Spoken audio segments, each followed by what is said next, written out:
మన ప్రభువును రక్షకుడైన యేసుక్రీస్తు పరిశుద్ధ నామమున ప్రియమైన సంగమ ప్రియమైన వెళ్ళారు మరి కాల సమయం దేవుని వాక్యం ధ్యానించడానికి ముందుగా ప్రార్థన చేసుకున్న ప్రార్థన కృపగల తండ్రి దయగల మా యస్యాని బంగారు పాదాలకు లెక్కలేని వందనాలు స్థితుల స్తోత్రములు గదించిన రాత్రి అంతా నీ రేఖల చాటును కాచి కాపాడి సంరక్షించిందా కాల సమయం సజీవ లేఖన చేరి ప్రార్థించుండగా వాక్యమైన దేవుడు వాక్యం ద్వారా నాతో మాతో మాట్లాడి మీరే మహిమ ఘనత ప్రభావాలు పొందమని యేసునామమున అడుగుతున్నాం తండ్రి ఆమేన్.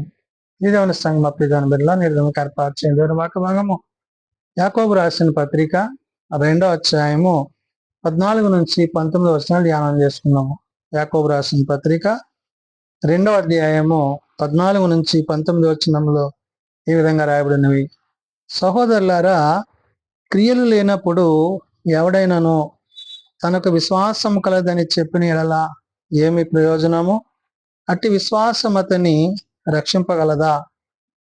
భక్తుడు యాకోబు క్రియలతో విశ్వాసమును కలిగి ఉండుట, క్రియలు లేని విశ్వాసము మృతము అని తెలియజేస్తున్నాడు. అంటే మన విశ్వాసము, విశ్వాస సహితమైన ప్రార్థనా జీవితము అది క్రియలతో కూడినదై ఉండాలి అంటున్నాడు. అంటే దేవుడు ఏ విధంగా అయితే నిన్ను రక్షించాడో, తన కుమారుని ద్వారా నీవేదైతే రక్షణ పొంది ఉన్నావో ఆ కుమారుని ద్వారా పొందుకున్న రక్షణ విషయంలో నీవు దేవుని యందు దినదినము అభివృద్ధి చెందవలసిన వాడిపై ఉన్నావు. కాబట్టి ఇక్కడ యాకోబు అంటున్న మాట, నా సహోదరుడా క్రియలు లేనప్పుడు అంటున్నాడు. అంటే ఒకవేళ క్రియలు లేకుండా నీ విశ్వాసములో ఉంటున్నావేమో అంటూ, ఎవడైనా తనకు విశ్వాసము కలదని చెప్పిన ఎడల ఏమి ప్రయోజనము అంటున్నాడు. అంటే దేవుడు తన పట్ల చేయు కార్యముల యందు, పనుల యందు తాను నమ్మిక ఉంచిన ఆ నమ్మకాన్ని బట్టి, విశ్వాసతను బట్టి, ఏ వాక్యమైతే శరీరధారిగా క్రీస్తు యేసుని నరుని ద్వారా ఈ లోకానికి వచ్చి మనల్ని స్థిరపరిచిందో ఆ మాటలను బట్టి ఇక్కడ యాకోబు అంటున్నాడు, అట్టి విశ్వాసం అతని రక్షింపగలదా అంటున్నాడు. అంటే ఆ విశ్వాసాన్ని బట్టి, ఆ క్రియలైన విశ్వాసాన్ని బట్టి అతడు రక్షణలో కొనసాగింపగలుగుతాడా అనే విషయాన్ని చెప్తూ, సహోదరుడైనను సహోదరైనను దిగంబరులై ఆనాటి భోజనము లేక ఉన్నప్పుడు మీలో ఎవడైనను శరీరమునకు కావలసిన వాటిని ఇయ్యక సమాధానముగా వెల్లుడి, చలి కాచుకొనుడి, తృప్తి పొందుడి అని చెప్పిన ఎడల ఏమి ప్రయోజనము అంటున్నాడు. అంటే నీవు క్రియారూపకముగా, అంటే నీవు సహాయకుడిగా, సహకారిగా ఇతరుల యొక్క అవసరతల్లో, అక్కర్లో నీవు దేవుని చిత్తాన్ని జరిగించాలి. ఇక్కడ విషయాన్ని చెప్తున్నాడు యాకోబు ఏమని, సహోదరుడైన సహోదరి అయిన దిగంబరులై ఆనాటికి భోజనము లేకున్నప్పుడు అంటాడు. అంటే వారి దీనస్థితిలో ఆహారం లేక, వారు తిననేమీ లేని స్థితిలో ఉన్నప్పుడు నీవు వారిని గూర్చి నీ ఉద్దేశం ఏమైనదో అనే విషయాన్ని చెప్తా అంటున్నాడు.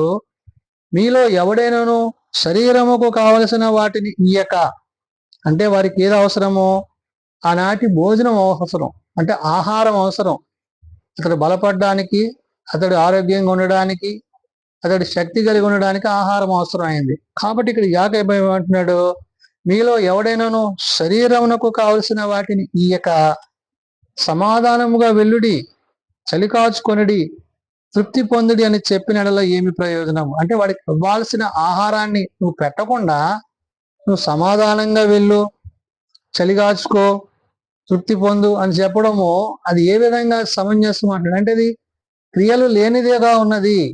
నీ సహాయము క్రియలతో కూడిందై ఉండాలంటే నీవు అతని ఆకలి దప్పుల్లో ఉన్నప్పుడు, నీవు అతని ఆకలి అవసరతల్లో ఉన్నప్పుడు నీవు అతనికి సహాయం చేసి, అతనికి భోజనం పెట్టి, అతనికి ఉన్న అవసరతలు తీర్చినప్పుడు నీవు క్రియారూపకముగా నీ విశ్వాసాన్ని కొనసాగించేవాడవుతావు తప్ప, నువ్వు ఆ విధంగా కాకుండా సమాధానంగా వెళ్ళు, చలి కాచుకో, తృప్తి పొందని చెప్పడం ఎడల ఏం ప్రయోజనం? ఆ విధంగా కాకుండా ఏమంటున్నాడు ఇక్కడ, కాక అలాగే విశ్వాసము క్రియలు లేనిదైతే అది ఒంటిగానే ఉండి మృతమైనదగును అంటాడు. అంటే విశ్వాసం కూడా క్రియలు లేకుండా ఉంటే అది ఏమవుతుందంటే ఒంటిగానే ఉంటుంది. అంటే క్రియారూపకం కాని విశ్వాసము అది నిన్ను ఎట్టి రీతిగా అది ముందుకు నడిపించగలదు అనే విషయాన్ని యాకోబు గుర్తు చేస్తూ, అయితే ఒకడు నీకు విశ్వాసమున్నది, అయితే నాకు క్రియలున్నవి, క్రియలు లేకుండా నీ విశ్వాసము నాకు కనుపరచుము, నేను నా క్రియల చేత నా విశ్వాసముని నీకు కనుపడుతునని చెప్పును అంటున్నాడు. అంటే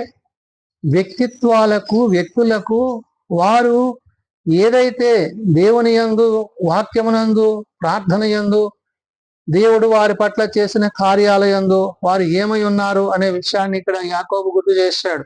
అందుకని అంటున్నాడు, అలాగే విశ్వాసము క్రియలు లేనిదైతే అది ఒంటిగానే ఉండి మృతమైనదవును అంటాడు. అంటే విశ్వాసము క్రియలతో కూడి ఉండాలి. అంటే స్వస్థతలే అద్భుతాలే కాదు, క్రియారూపకం అంటే నీవు సహాయకుడిగా, సహకారిగా, నీ యందు దేవుడు ఎట్టి ఉద్దేశాన్ని కలిగి ఉన్నాడో వారి అవసరత లెక్కల్లో నీవు వారి స్థితిగతులలో నీవు సహాయపడవలసి ఉన్నది. అందుని బట్టి ఇక్కడ యాకోబు అంటున్నాడు, అయితే ఒకడు నీకు విశ్వాసం ఉన్నది, నాకు క్రియలున్నవి, క్రియలు లేకుండా నీ విశ్వాసము నాకు కనుబరుచుము, నేను నా క్రియల చేత నా విశ్వాసమును నీకు కనుపడుతునని చెప్పును అన్నాడు. అంటే వ్యక్తిత్వాల మధ్య విశ్వాసానికి క్రియలకి ఉన్న సంబంధాన్ని గురించి ఇద్దరు వ్యక్తులు ఇక్కడ మాట్లాడుకుంటున్నట్టుగా యాకోబు గుర్తు చేశాడు. అంటే మనం క్రియారూపకముగా, సహకారులుగా, సహాయకులుగా వారి అవసరత లెక్కల్లో మనము వారికి పాలుభాగస్తులైనప్పుడు దేవుడు మనము చేసిన సహాయాన్ని బట్టి అక్కడ ఏమంటున్నాడంటే, విశ్వాసం ఉన్నది, క్రియారూపకం ఉంది కాబట్టి నీవేమవుతున్నావంటే దేవుని యందు నమ్మిక కలిగిన వాడుగా, ఆ విశ్వాసానికి తగినట్లుగా ఆ విశ్వాసము మృతము కానిది అనే విషయాన్ని ఇక్కడ యాకోబు గుర్తు చేశాడు. అందుకని ఇక్కడ అయితే ఒకడు నీకు విశ్వాసం ఉన్నది, నాకు క్రియలు ఉన్నవి అని ఏమంటాడు, నీకు విశ్వాసం ఉంది, నాకు క్రియలు ఉన్నాయి. ఒకడికేమో విశ్వాసం ఉందంట, ఒకడికేమో క్రియలు ఉన్నాయంట. అయితే క్రియలు లేకుండా నీ విశ్వాసము నాకు కనపరచుకున్నాడు. ఎవరు? క్రియలు ఉన్నవాడు. అంటే క్రియలు లేకుండా నువ్వు ఏ విధంగా కనపరచగలవు? అంటే నువ్వు ఏ విధంగా ఇతరులకి నువ్వు మాదిరికరంగా ఉండగలుగుతున్నావు? దేవుని దృష్టిలో నీవేమై ఉన్నావు అనే విషయాన్ని గుర్తు చేసి, నేను నా క్రియల చేత నా విశ్వాసమును నీకు కనుపడుతునని చెప్పాను. అంటే క్రియారూపకముగా అతడు దేవుని యందు, వాక్యమందు, విశ్వాసమందు తాను చేయి పనుల యందును బట్టి అతడు దేవుని యందు మరింత విశ్వాసాన్ని కలిగిన వాడు, అతడు క్రియలతో కూడిన విశ్వాసాన్ని కలిగి ఉన్నాడని యాకోబు గుర్తు చేశాడు. అంటే క్రియలు ఉండాలి, క్రియలు కలిగి ఉండాలి. అవి ఇతరుల ఎడల నీవు దేవుని ప్రేమను కనుపరిచేవిగా ఉండాలి. ఇతరులు నీ ప్రేమ యందు దేవునిని మరింతగా విశ్వాసములో ఎరిగేవారిగా నీవు ఉండాలి అనే విషయాన్ని చెప్తూ అంటాడు, దేవుడు అక్కడే అని నీవు నమ్ముచున్నావు, అలాగే నమ్ముట మంచిది, దయ్యములను నమ్మి వణుకుచున్నవి అంటున్నాడు. అంటే నీ విశ్వాసం ఏంటి?